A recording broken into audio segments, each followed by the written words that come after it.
ধন্যবাদ এবং স্বাগত জানাই আইটি ভিডিওতে। আজকে কথা বলবো মানসিক রোগের প্রকারভেদ। অনেকের ভিতরে কিউরিসিটি থাকে যে মানসিক রোগ কত প্রকার, কি কি।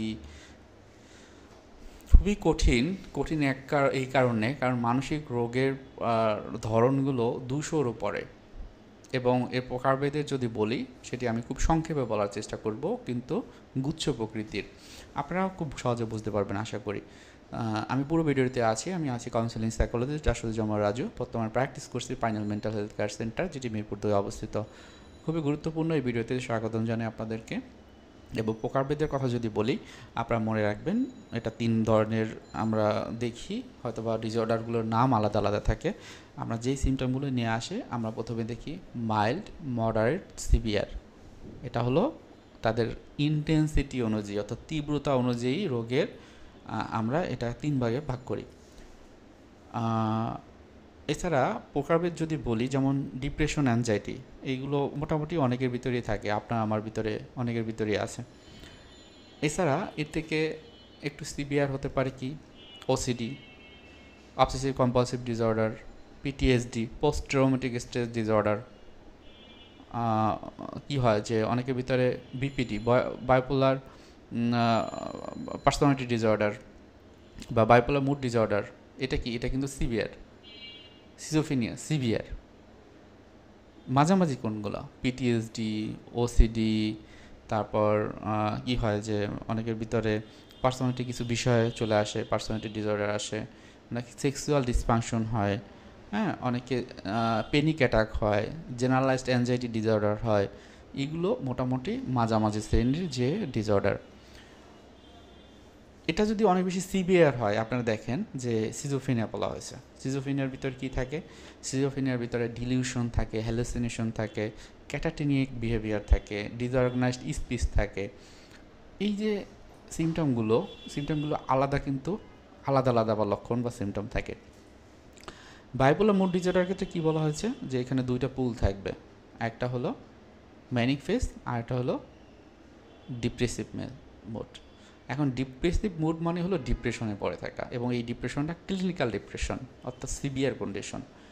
এবং এই যে ম্যানিক ফেজটা, সেটা হলো অনেক বেশি।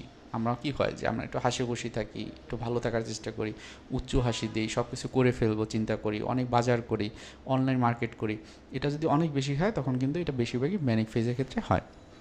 এখন দেখেন, খুব বেশি সিভিয়ার যদি থাকে, সেটা হলো আমরা বলি সিভিয়ার মানে অনেক বেশি প্রবলেম তৈরি করছে ব্যক্তির সামাজিক ক্ষেত্রে, সামাজিকভাবে মিশতে পারছে না, চলতে পারতেছে না, পার্সোনালি খুব বেশি প্রবলেম হচ্ছে, পার্সোনাল যে কাজগুলো সেটি ঠিকমতো করতে পারছে না। তারপর কি হয়, অন্যদের সাথে মেলামেশা ঠিকমতো করতে পারছে না, ফিজিক্যালিও সে হয়তো বিভিন্ন রকমের প্রবলেম হচ্ছে, খাওয়া, ঘুম, এগুলো ঠিকমতো হচ্ছে না। তাহলে এগুলো কি? এগুলো হলো সিভিয়ার কেস, হ্যাঁ। এবং মিডল, যেটাকে আমরা বলি মডারেট, এবং কম, সেটিকে বলে মাইল্ড।